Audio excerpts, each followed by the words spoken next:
पिछले वीडियो में पार्ट 1 में हमने चर्चा की थी कि अपने तीसरे भाव और 11वें भाव का लिंक अगर हम जोड़ दें तो हम किसी भी कार्य को तुरंत पूरा कर सकते हैं। जिंदगी में बहुत सारे सपने ऐसे हैं जिनके लिए तुरंत कार्य किए जाने की जरूरत है। बिजली की रफ्तार से दिमाग में आइडिया आया और आपने उसको तुरंत पूरा किया तो आप पहुंचे।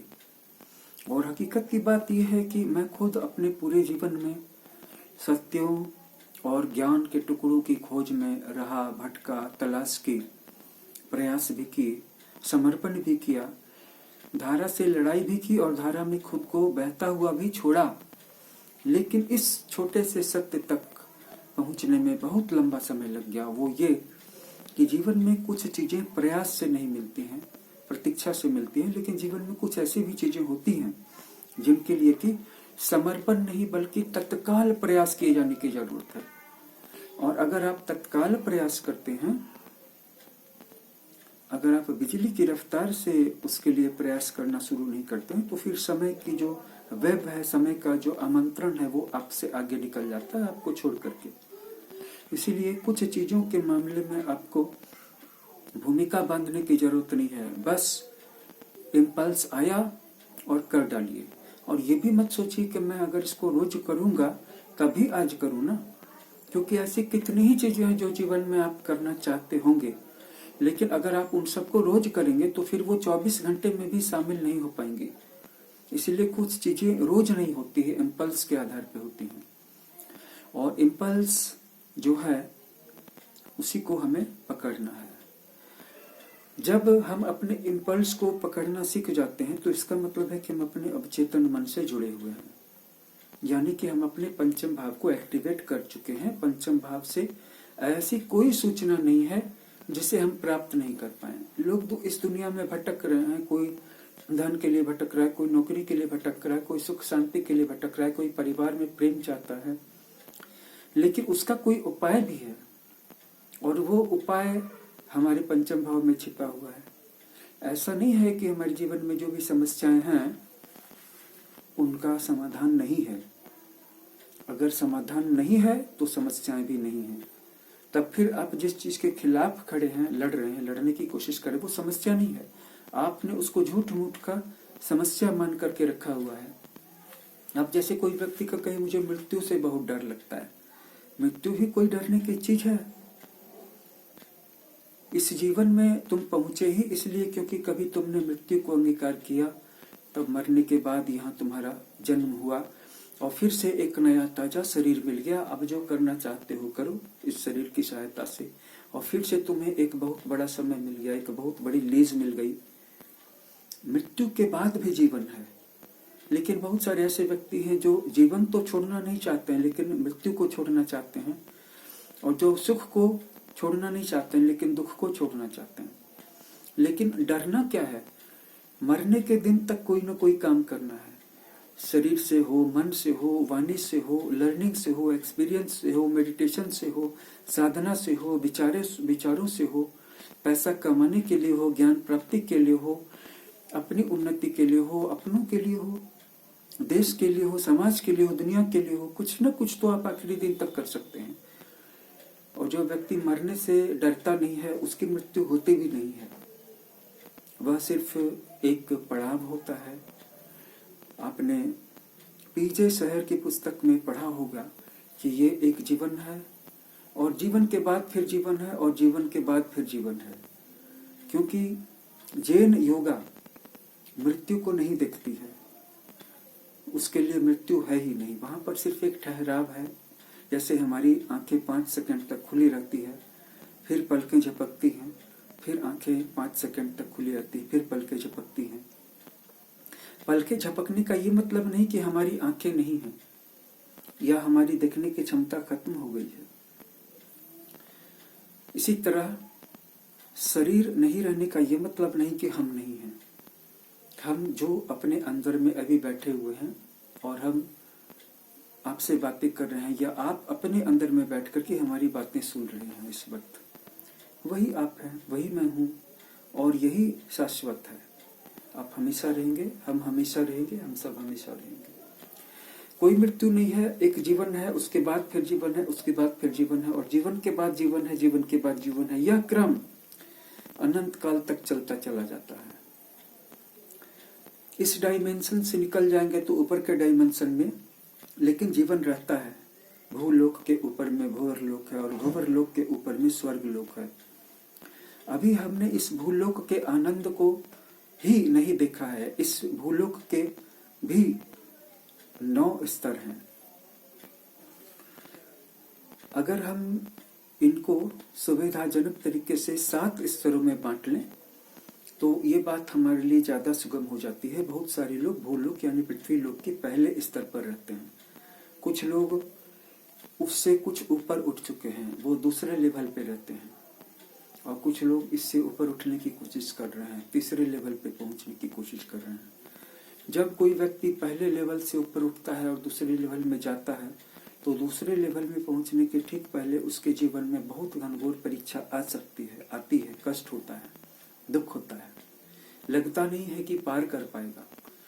इसी तरह से जब कोई दूसरे लेवल से तीसरे लेवल में जंप लगाता है, लीप लगाता है, और प्रकृति की भी यही मंशा होती है कि वो लगा ही ले जंप, क्योंकि हर एक व्यक्ति न सिर्फ फिजिकल वर्ल्ड में, फिजिकल रियल में, भूलोक में उन्नति करना चाह रहा है, बल्कि उसके साथ साथ उसकी आत्मा भी उसके पीछे जो आध्यात्मिक आयामों वाला जगत है वहां पे उन्नति या आरोहण करना चाह रही है, असेंशन करना चाह रही है।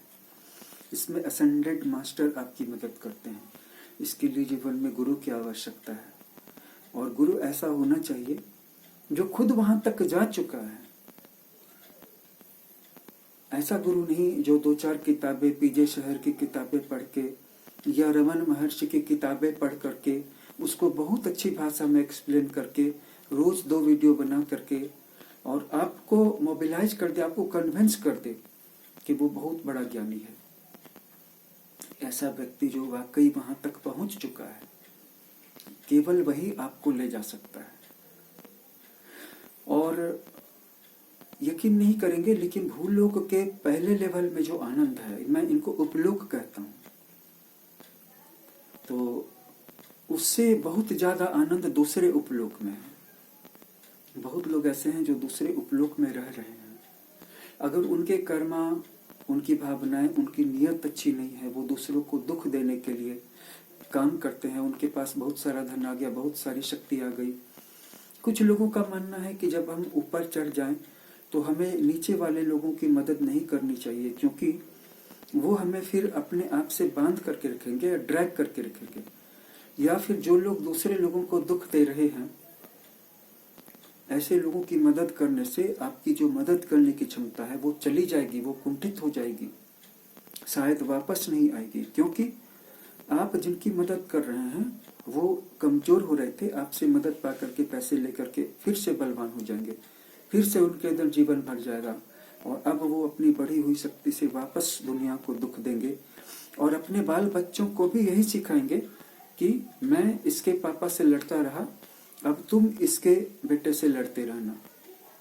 यही हो रहा है। कुछ लोगों का मानना है कि इसीलिए हमें नीचे के लेवल के लोगों की मदद नहीं करनी चाहिए, उनको छोड़ करके आगे बढ़ जाना चाहिए।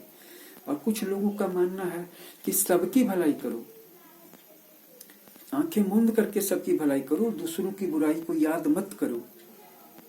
अभी इस विषय में हम नहीं जा रहे हैं। अभी हम सिर्फ इस बात की चर्चा कर रहे हैं कि पहले लेवल पे जो आनंद है उससे बहुत ज्यादा आनंद दूसरे लोक में है, उपलोक में है, और उससे और भी कई गुना ज्यादा आनंद तीसरे उपलोक में है। और अभी हम सब भूलोक में हैं, क्योंकि हमारी शारीरिक उपस्थिति इस भूलोक में है। जब हम तीसरे उपलोक को पार करके चौथे उपलोक में जाएंगे तो हमारी उपलब्धियां बढ़ जाएंगी, इनकम बढ़ जाएगा। इसीलिए ज्योतिष के बीच बीच में मैं जो जीवन निर्माण कोर्स और ध्यान साधना का कोर्स, कुंडलिनी अवेकनिंग मेडिटेशन का कोर्स बताता रहता हूँ, उसका उद्देश्य यही है कि अगर आप एक लेवल यानी कि एक सब लेवल भी असेंड कर जाते हैं, असेंशन कर जाते हैं, तो आपके पास कितना धन आ जाएगा, कितनी खुशियां आ जाएंगी, कितनी सफलता आ जाएगी, कितनी स्वतंत्रता आ जाएगी, इसकी कोई सीमा नहीं है। कोई परिसीमन नहीं है इसका बंधा हुआ। और फिर उसकी तो बात ही क्या है, जो भूलोक को पार करके भंवर लोक की दुनिया की पहली उपलोक वाली सीढ़ी में पहुंच गया है या कदम रख रहा है, उसका तो कुछ सोचा ही नहीं जा सकता, उसका वर्णन ही नहीं किया जा सकता। तो जब हम अपने पंचम भाव को एक्टिवेट करते हैं तो हमारे पंचम भाव में क्रिएटिविटी की कोई कमी नहीं है और न ही इंफॉर्मेशन की कोई कमी है। वो एक ऐसा जगत है जिसे कि पीजे शहर ने कहा है क्रिएटिविटी का, क्रिएशन का जगत, कि वहां पर कोई भी चीज जो है अनलिमिटेड है, वहां पर इन्फिनिट डायमेंशन, जिसका के विस्तार, जिसके की लिमिट चारों तरफ से क्वालिटी की दृष्टि से, बाउंड्री की दृष्टि से, पावर की दृष्टि से, वाइब्रेशन की दृष्टि से हर ओर अनंत है। हर ओर उसमें इटर्निटीज फैली हुई हैं और उन इटर्निटीज की भी जो परिधि है वो दूसरी इटर्निटीज से मिल रही है। तो वो जो दिव्य लोक हैं, दिव्य डायमेंशंस हैं, उन्हीं का जगत है पंचम भाव। और अगर कोई मेडिटेशन करता है और अगर वो ये जानना चाहता है कि मेरी जन्म कुंडली में कौन सा प्लेनेट मेरे लिए काम करेगा, तो उसको वो इंफॉर्मेशन मिल जाती है। हम सबके जीवन में दुख हैं, इसलिए है क्योंकि हम अपने अवचेतन मन से कटे हुए हैं। क्यों कटे हुए हैं? क्योंकि हमने अपने अवचेतन मन के मैसेजेस की अवहेलना की है। जब हम कोई गलत काम करने जाते हैं, जब कोई बलात्कारी किसी स्त्री का रेप करने जाता है तो उसका अवचेतन मन उसको रोकता है। जब कोई हत्यारा किसी का मर्डर करने जाता है तो उसका अवचेतन उसको रोकता है। जब कोई चोर चोरी करने जाता है तो उसका अवचेतन मन उसको एक बार जरूर रोकता है कि देखो मत करो, क्योंकि तुम बहुत नीचे गिर जाओगे, भूलोक से भी बहुत नीचे चले जाओगे और नीचे के लोगों में स्वतंत्रता बिल्कुल भी नहीं है। लेकिन अगर वो अपने उस अवचेतन मन की आवाज को दबा देता है, अनसुना कर देता है, तो उसका अवचेतन मन निराश होकर के लंबे समय के लिए, अनंत काल के लिए सो जाता है और इसके कारण उसका अपने फिफ्थ हाउस से संपर्क टूट जाता है। और फिर वो अगर जानने की कोशिश करेगा कि कौन सा प्लेनेट जिसकी मैं चैंटिंग करूं, जिसका जप करूं, जिसकी रिमेडी करूं तो मुझे मदद मिलेगी, मेरी आर्थिक स्थिति सुधर जाएगी, मेरी पारिवारिक स्थिति सुधर जाएगी, मेरे रिलेशनशिप सुधर जाएंगे, मेरी बीमारी ठीक हो जाएगी, उसको वो जानकारी नहीं मिलती है। फिर वो किसी एस्ट्रोलॉजर से संपर्क करता है। अब उसका एस्ट्रोलॉजर भी जानने की कोशिश करेगा, नहीं जान पाएगा। अगर वो जान भी गया तो उसको बताने में देरी होगी। अगर वो उसको बताएगा तो उसको समझ में नहीं आएगा। अगर वो समझ भी ले, मान भी ले, करने भी लगे तो उसको वो रेमेडी काम नहीं करेगी। क्यों नहीं काम करेगी? Because he has disconnected from his subconscious mind. He has done something evil, very much sinful, and that is why his subconscious mind has been cut off. अगर उसका अवचेतन मन कट गया है तो कोई मंत्र, कोई चैंटिंग, कोई स्विच वर्ड्स, कोई मुहावरा, कोई फ्रेज, कोई साबर मंत्र, कोई रामचरितमानस की चौपाई काम नहीं करेगी, क्योंकि उसने पहले ही अपने अवचेतन मन का गला घोट करके मार दिया है। उसने रोका कि चोरी मत करो, समय दो, जिंदगी को समय दो। देखो जिंदगी कितना नीचे गिरा सकती है, क्योंकि ये तो नियम है कि जिंदगी जितना नीचे गिराएगी उससे ज्यादा ऊपर उठाएगी। और कहीं ऐसा तो नहीं कि ऊपर उठाने के लिए ही नीचे गिरा रही थी। लेकिन जब एक रेपिस्ट रेप करता है, एक मर्डरर हत्यारा मर्डर करता है, एक चोरी करने वाला चोरी कर लेता है, तो वो अपने अवचेतन मन को हमेशा के लिए सुला देता है। और फिर न तो कोई एस्ट्रोलॉजर उसकी मदद कर सकता है और न वह खुद अपनी मदद कर सकता है। साधना और ज्योतिष साथ साथ चलना चाहिए।